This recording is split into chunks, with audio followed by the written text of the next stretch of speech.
Et le but de cette communication, c'est de permettre aux gens de mieux comprendre, même à ceux qui ont déjà fait un premier pas, de mieux comprendre dans quoi ils mettent les pieds et puis pourquoi de tout ça et quelle est l'utilité de tout ça aujourd'hui. C'est l'occasion de remercier les mânes de nos ancêtres méritants depuis la nuit des temps. C'est l'occasion aussi d'invoquer ici les forces de lumière, les Nekeru primordiaux qui ont vu naître les plus grandes civilisations, les plus grandes humanités, les Shemsu Or, les Nesubiti, les Aku. C'est l'occasion de remercier les Munyambi, n'est-ce pas, les Banzai, les grands êtres, les Hunogans, les Bokogans, les Bokonogans et tous les grands êtres, hein, tous les grands prêtres et prêtresses des arcanes. Je suis heureux de ne pas être seul pour animer cette conférence. Je suis accompagné d'une sommité, d'une personne qui peut parler aussi de l'intérieur, qui peut parler très bien de l'intérieur de ce que c'est que les rites initiatiques. Parce qu'aujourd'hui, le focus de cette conférence est fait autour des rites du bassin du Congo, notamment les rites pygmées. Et pour cela, j'ai un invité de marque. Otepu, Bassé, Maître Molema, est-ce que vous êtes avec nous? Otep, Maître. Akwaba. Oh, Akwaba, vous aussi. Mbote et Mbolani.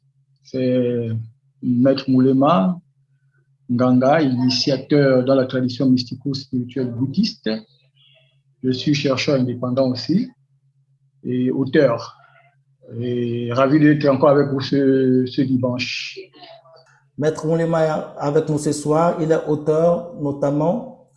C'est mon deuxième maître du Buti, mon deuxième initiateur du Buti. C'est un de mes initiateurs du Buti. Donc, c'est un honneur de l'avoir parmi nous. C'est une personne dédiée à sa mission. Donc, nous sommes très heureux.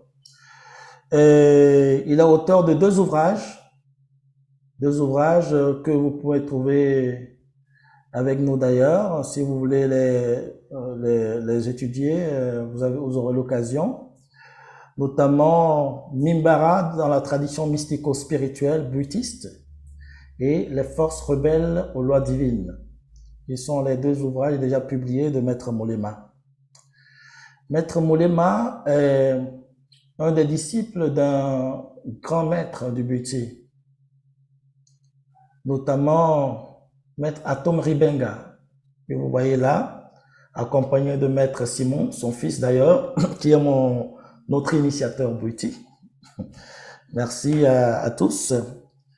Donc, Maître Atom Ribenga, dans cette photo ici, est invité à un colloque international. Non, je veux que Maître Molema précise lui-même. Oui, c'était un colloque. Il avait été invité, je pense, c'était en 2018, à un colloque pour la paix dans la planète. Ça s'est passé dans les locaux de l'ONU. Voilà, dans les locaux de l'ONU. Au sein des Nations Unies. En 2018.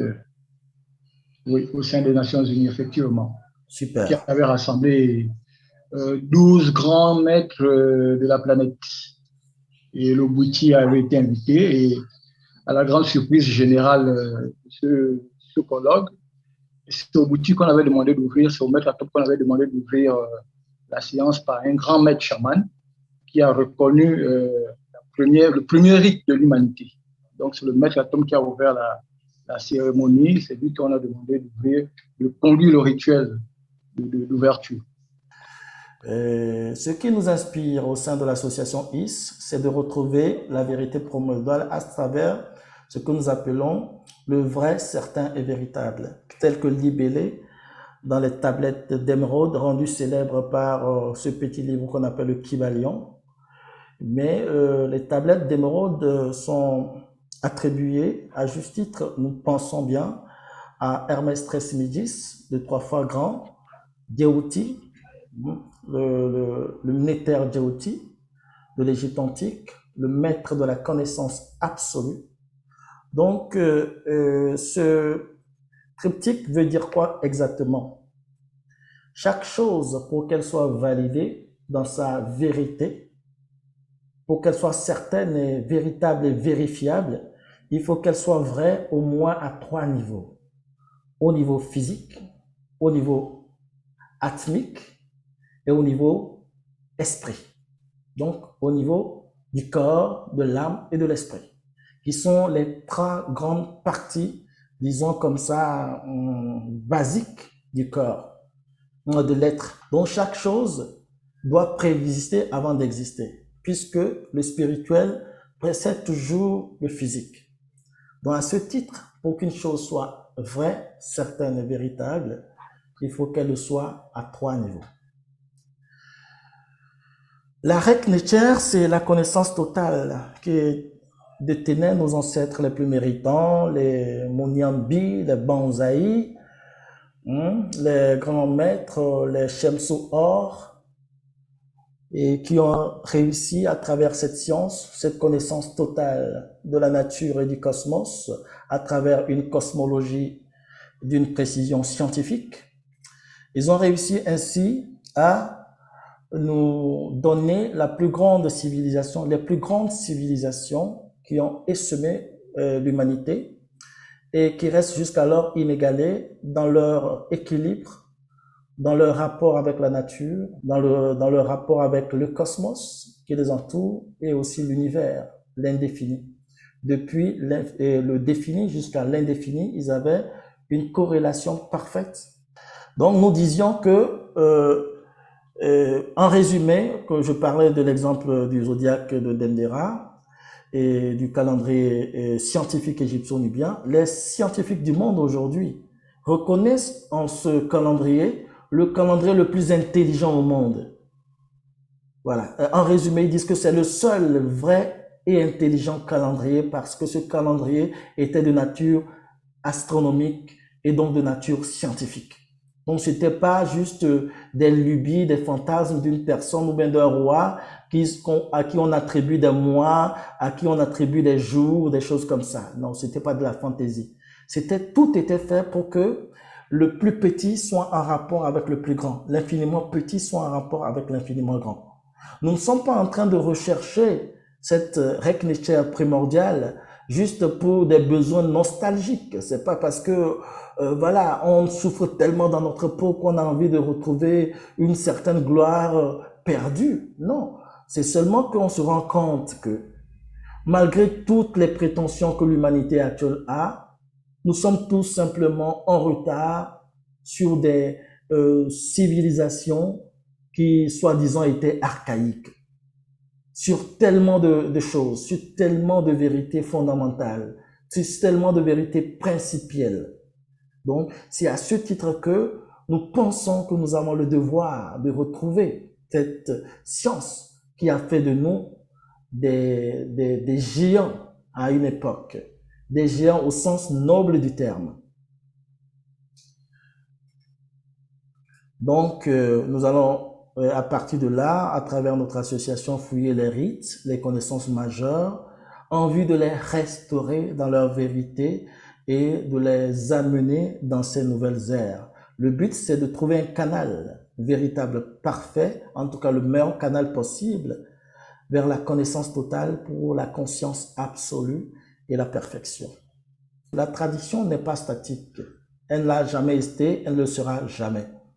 La tradition a été toujours dynamique parce que la tradition étant la somme des valeurs que nous lèguent nos ascendants, nous devons aussi d'ajouter à cette somme de valeurs des découvertes ou des innovations. Donc c'est aussi en même temps la somme de toutes nos innovations. À ce titre, aujourd'hui, l'une des sciences ou l'un des domaines qui apporte des preuves irréfutables aujourd'hui aux vérités de nos ancêtres, c'est par exemple la physique quantique. Donc on ne peut pas se passer de ces connaissances pour mieux enrichir notre compréhension sur notre nature intérieure comme extérieure. Donc nous allons explorer aussi les procédés les plus avancés de la science spirituelle et de la métaphysique. à travers de l'orientation, de la formation, de l'assistance, parce que pour nous, comme le dit le professeur Kaba, la spiritualité, c'est la science invisible et la science, c'est la spiritualité visible. Si nous prenons les données les plus basiques, les sciences s'accordent aujourd'hui à dire que l'homme moderne, c'est-à-dire l'homo sapiens sapiens, comme vous et moi, l'homme moderne serait né sur le continent il y a de cela environ 300 000 ans. Disons ça comme ça.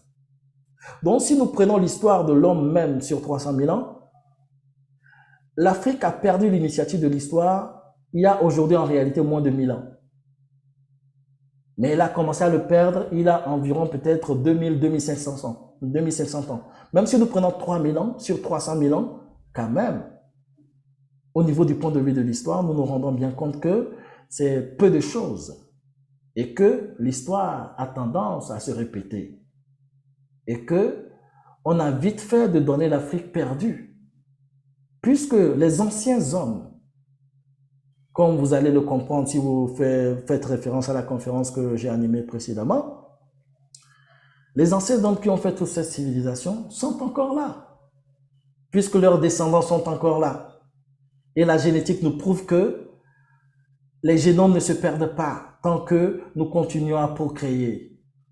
Nous sommes aujourd'hui les héritiers de cette civilisation, cette réalité palpite en nous, cette science palpite en nous. Et nous avons ici les preuves même parmi ceux qui ont participé à la première session. Il y a des gens qui ont même retrouvé des mémoires des vies passées. Il y a des gens qui ont retrouvé, qui sont vus dans des incarnations passées. Et ce qui les a permis de comprendre ce qu'ils vivent aujourd'hui et comment se corriger dans cette vie d'aujourd'hui. Voilà, donc nous demandons à toute personne de faire un effort, de commencer par retrouver la mémoire historique et développer la conscience historique. À partir de là, on peut aller sur de bonnes bases, parce qu'il serait absolument nul, il serait absolument déconseillé de quitter un dogme pour aller dans un autre dogme. Voilà. Et il faut vraiment partir sur la conscience, sur l'éveil. Parce que nous ne sommes pas là en train de vouloir réciter des vérités d'évangile entre griffes. Nous sommes là en train de faire la science. Nous sommes là dans des vérités qu'on peut vérifier. Donc nous vous demandons à vous-même de vérifier tout ce dont nous allons parler par vous-même, pour vous en faire une opinion par vous-même. Nous demandons de commencer par des classiques, des lectures comme celle-ci, Edward Wilmot, Blyden. Si vous avez le temps, lisez au moins des livres comme ça, parce que les autres ont écrit notre histoire, mais les nôtres aussi ont écrit notre histoire. Faisons l'effort d'avoir les deux versions de cette histoire en vue d'avoir un jugement plus sérieux, plus raisonnable, plus juste.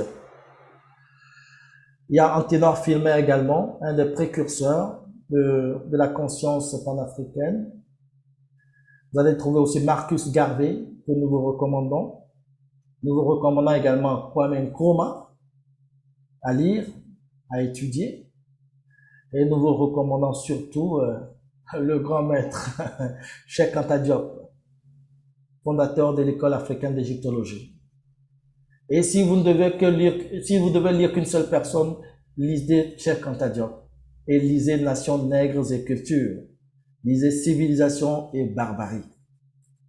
Ensuite, il y a aussi les suiveurs, les descendants, les héritiers putatifs de Cheikh Anta Diop, comme Théophile Obenga, et un monument vivant jusque-là. Voilà, et nous lui rendons hommage. Nous avons aussi d'autres comme Babacar Sall, Digi, Doumbé Fakoli, Kalala Omotunde, Mbang Basson, et j'en passe. La liste n'est pas exhaustive, c'est juste une liste résumée. Mais nous sommes dans le monde moderne et si vous voulez faire quelques raccourcis, nous vous recommandons quelques chaînes dites kamites, comme la chaîne Tameris et Mataoui, animée par le professeur Kofi Gomez, la chaîne de Annie Jart, animée par Kalala Omotunde Nusere, qui est auteur aussi de beaucoup d'ouvrages, et qui sont vraiment des ouvrages très abordables et simples à lire, beaucoup moins compliqués que les ouvrages de Cheikh Anta Diop par exemple. Voilà, ce sont des lectures qui peuvent être très d'introduction, c'est très intéressant à lire. Nous avons aussi les chaînes comme A Contrario, animées par Dibon Mbok, qui est aussi auteur de beaucoup d'ouvrages. Les chaînes de Mobali Makassi, le Kamit, qui parle au Kamit. Et c'est une chaîne dans laquelle il invite beaucoup de personnages, surtout de la sphère anglophone. Beaucoup. Et les gens ne savent pas qu'il y a un gros mouvement plutôt d'éveil, surtout du côté des États-Unis et de l'Amérique, par exemple. Voilà, il y a beaucoup de mouvements panafricains, de retour aux sources, de spiritualité africaine du côté des États-Unis. Ils sont de plus en plus nombreux, ils sont beaucoup plus organisés que nous du côté francophone. Et on comprend pourquoi la colonisation francophone a été très ravageuse. Elle a fait trop de dégâts. Voilà. Donc, nous avons aussi quelques formations en égyptologie, en kamitologie qui peuvent vous servir de base pour bien comprendre où vous mettez les pieds, pour comprendre un peu les paradigmes dans lesquels vous devez être en harmonie, notamment l'école des scribes de Dibon Mbok, Père Ankemet qui ne continue pas vraiment en ce moment. Il y a Pierre Nilon avec son école de kamitologie, entre autres également. Et il y a même ici en Côte d'Ivoire le siège de l'association Afrocentricité de la grande Mambo Amamazama. Ils sont sur place à Abidjan, ils donnent des formations, ils donnent des cours, ils font aussi beaucoup de rites. Voilà, nous sommes très heureux de les avoir également. Nous saluons au passage la Chénouti Kaba. Je l'avais vu passer ou pas? J'ai vu Chénouti Kaba passer. La Chénouti est là? Oui, je suis là. Bonsoir Chénouti. Bonsoir.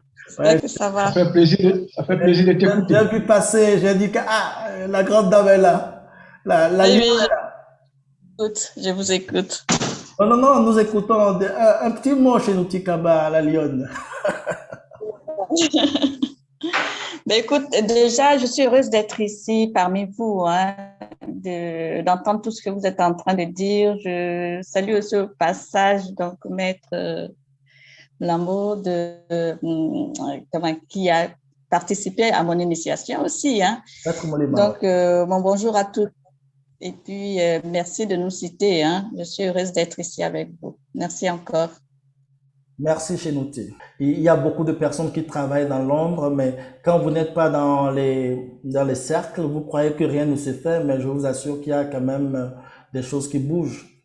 Donc, nous vous recommandons de faire un effort de vous mettre dans la... Quand vous commencez à penser à ça, vous allez voir que les circonstances vont commencer à se mettre en route. Vous allez voir des coïncidences, comme si, voilà, des réactions en chaîne. Voilà. Moi-même, quand j'avais commencé, je ne savais pas qu'il y avait autant de personnes qui travaillaient dans ce sens. Mais il y en a beaucoup. Voilà. Il y a beaucoup que je ne cite pas encore, mais que je vais citer plus tard. Des gens qui sont en train de faire exactement comme nous, qui sont en train de restaurer les enseignements, qui sont en train de faire un très bon travail du côté du Togo, du côté du Congo, un peu partout, du côté du Mali. Donc, nous sommes connectés quand même à certaines personnes que nous recommandons également. Merci. Donc, et nous basons sur quoi au niveau extérieur? Parce que pour nous, il y a un débat dans la kamitosphère où certains vont parler de documents, d'autres vont parler donc il faut faire l'expérience. Nous pensons qu'il n'y a pas de guerre. Les documents n'excluent pas l'expérience. L'expérience n'exclut pas les documents. Pour nous, c'est justement aborder la question autant du point de vue intérieur que du point de vue extérieur. Il y a beaucoup de personnes qui étudient l'histoire, comme on vient de le dire tout de suite, mais ensuite, ils n'ont aucune expérience initiatique. Ok? Ce sont des pharaons, ils ont des gros noms, mais ils n'ont aucune expérience de ça. Et ça aussi, c'est dangereux parce que devant les épreuves, ces personnes ne peuvent pas tenir parce qu'ils n'ont jamais réellement compris. Ce dont nous parlons, ce n'est pas juste des théories, nous sommes dans une science pratique, dans la métaphysique de la nature, et ça se vérifie, ça se valide. Ce n'est pas de la religion.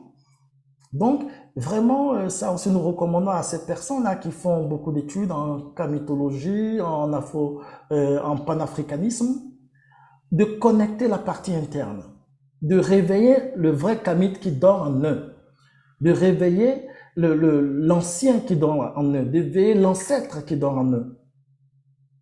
Parce que ce sont des rites qui, au départ, se faisaient dès l'enfance, mais puis depuis qu'on a perdu l'initiative de l'histoire, nous laissons balader de gauche à droite, et c'est après maintenant que nous nous rendons que, voilà, il y a tellement de dégâts que nous devons reconstruire tout.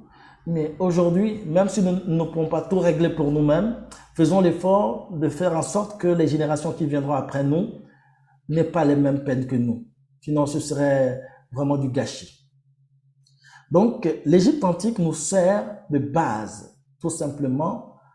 Tamérie est la civilisation ancienne la plus documentée.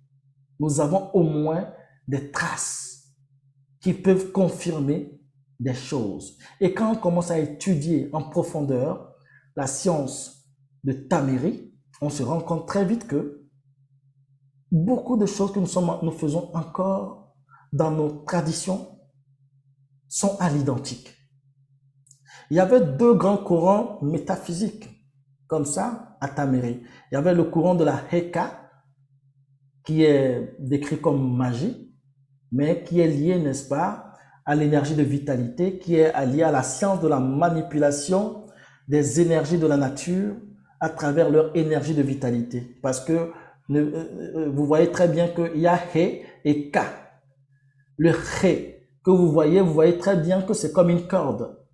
Le Médounéter qui représente le He, c'est comme une corde, mais c'est comme aussi des nœuds, des liens. Et le Ka, c'est ce qui soutient tout. Deux bras levés. Ok? Donc, le He, c'est comme lier les Ka. Donc, mettre en connexion des énergies pour produire du résultat.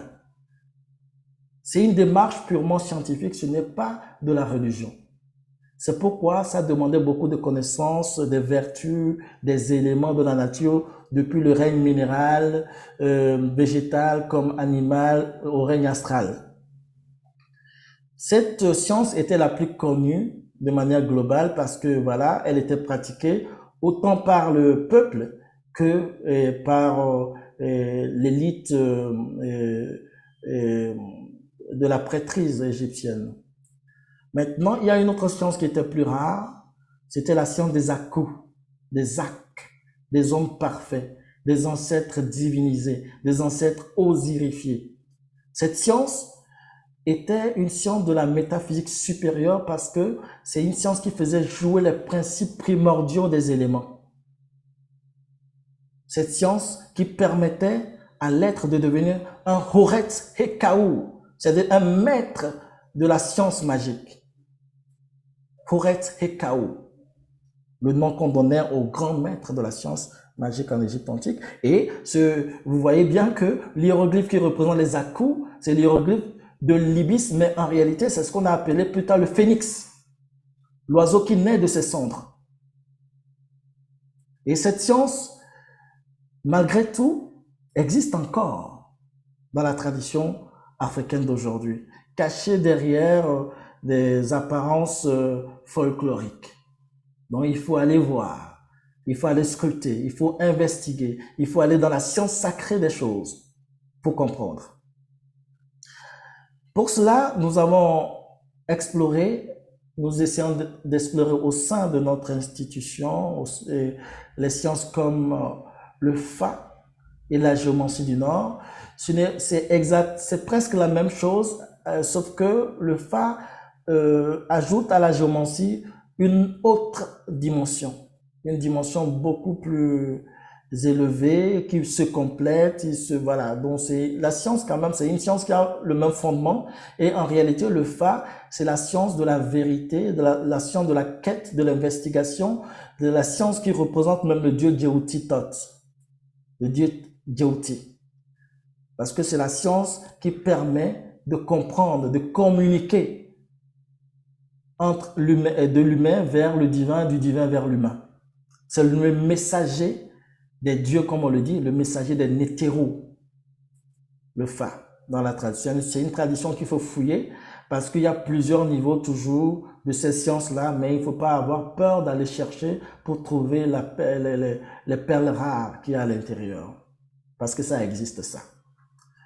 Il y a la science du Komon, du Mali et de la région du Nord, qui est une science de nature osirienne, la confrérie des chasseurs du Komon, c'est une science de nature osirienne, et c'est une science que vous pourrez mieux comprendre en étudiant, par exemple, au moins ne serait-ce que de manière littéraire.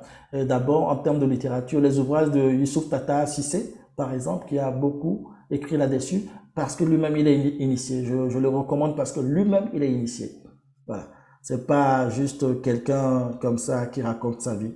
Il a des fondements très intéressants. Nous recommandons aussi d'explorer la véritable science du vaudou, ok, parce que d'autres disent Edou.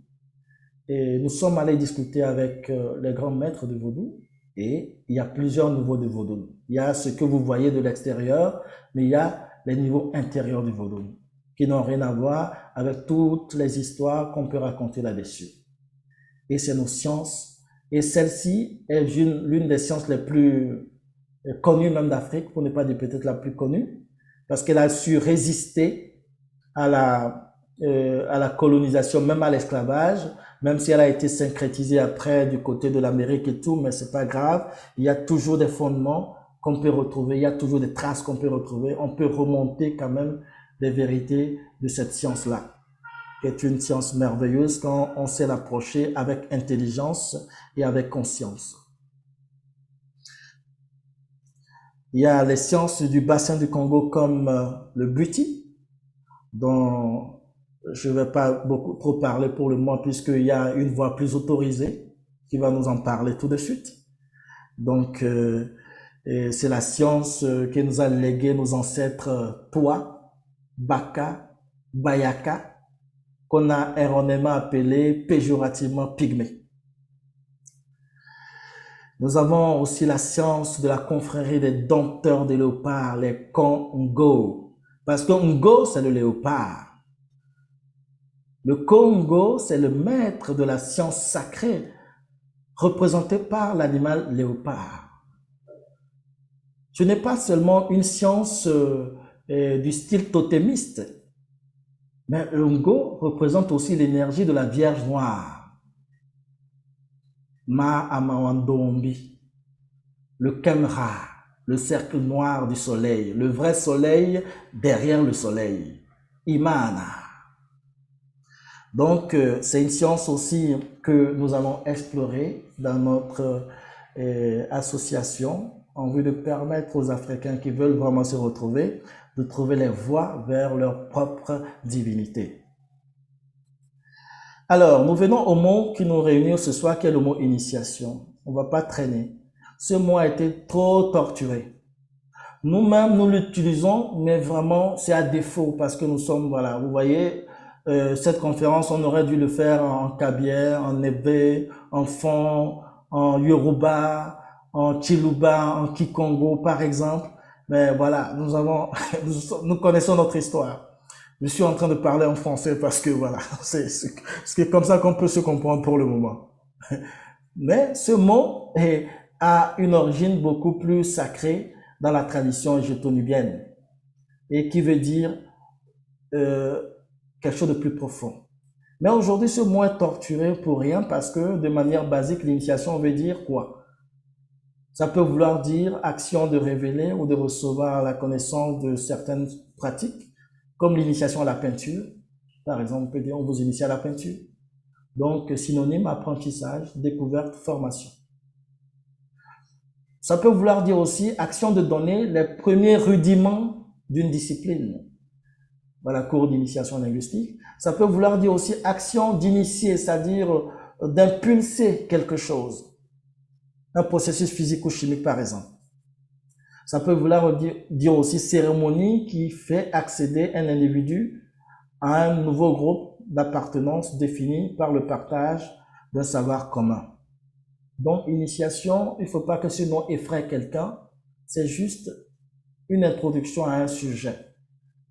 Et aujourd'hui, nous l'utilisons dans la science spirituelle à défaut, mais voilà, il faut qu'on comprenne ce qui c'est. Il ne faut pas que les gens nous mystifient avec. D'autres personnes distinguent les différents genres d'initiation comme l'initiation tribale, le fait que des jeunes personnes passent à une autre catégorie. Là, on parle là d'initiation de classe d'âge. On peut parler aussi d'initiation religieuse, qui est l'accès à une société secrète ou à une confrérie fermée. Il y a aussi l'initiation magique, qui est le fait d'accéder à la possession de pouvoirs surnaturels. Le mot surnaturel est un mot qu'il faut prendre avec des guillemets parce qu'il n'y a rien qui soit surnaturel. Parce que la nature elle-même possède plusieurs niveaux. Il y a la nature visible et la nature cachée. Donc, faisons attention quand même à certains mots que nous utilisons. Donc, la nature, il n'y a rien qui puisse être surnaturel puisque la nature possède sa propre dimension métaphysique, donc sa propre dimension principielle. Je peux aussi parler d'initiation symbolique, par exemple dans le cadre des rites spirituels, de manière générale, qui sont des initiations qui permettent à quelqu'un de rentrer dans un club. Ça peut être des petits clubs de fraternité. Il y a des initiations transmises au sein de groupes occultes possédant une filiation authentique, c'est-à-dire des groupes qui sont vraiment liés à un égrégore, on veut dire, en réalité. Il y a des initiations transmises aussi avec activation du pouvoir d'un maître à son élève. Ça existe beaucoup aussi dans la tradition hindoue, par exemple, mais ça existe aussi en Afrique. Ça se fait en Afrique. Ça se fait en Afrique, où un maître peut activer le pouvoir de l'autre, même en un clin d'œil. Ça se fait dans beaucoup de confréries, initiatives. Il y a l'initiation aussi transmise par le maître intérieur. Il y a des initiations qui sont des rites d'éveil de la nature. Maintenant, est-ce que ça veut dire que tout est bon à prendre? Moi, je dirais non, parce que tout n'est pas bon à prendre. La science, la métaphysique égyptienne nous enseigne que il y a une voie à suivre pour rester dans l'équilibre, qui est la voie du respect de la vie, de l'énergie de vie illimitée, représentée par Anga, ce symbole sacré qui a inspiré les autres croix, dont le symbole le plus ancien est celui que vous voyez, l'un des symboles les plus anciens connus, bien sûr, est celui que vous voyez sur les is, là, c'est la croix dite Dogon, bien pour ne pas dire Anga Dogon, ok? On en parlera, j'en ai parlé un peu plus dans ma précédente conférence, donc on continue. Ça veut dire quoi? Nous devons être guidés par le respect de la vie.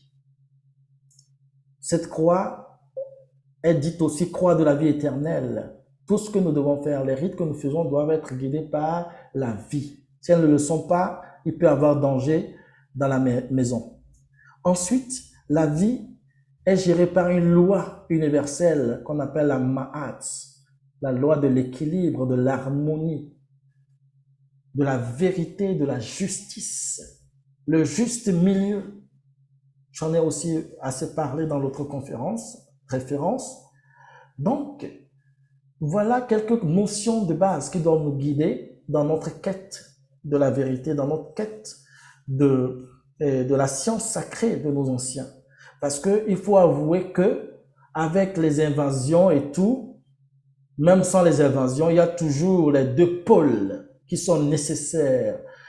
De la même manière qu'on nous parle des Shamsu Or, il y avait aussi les Shamsu Set.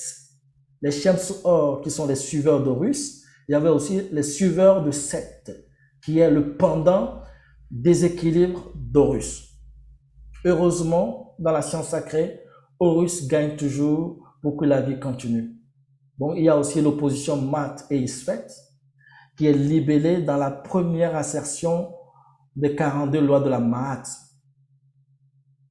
Ne jamais se mettre dans ce qui concerne, dans ce qui concerne ISFET. Ne jamais faire alliance avec ISFET. Ne pas faire alliance avec le déséquilibre. Tout ce qui nous apporte le déséquilibre, pour nous, pour les autres, doit être évité pour que nous puissions trouver la vérité que nous recherchons véritablement. Donc, ceci dit, je vais solliciter Maître Molema pour nous développer le focus d'aujourd'hui et autour de la science du Bwiti et de ses ramifications à travers l'histoire africaine. Maître Molema.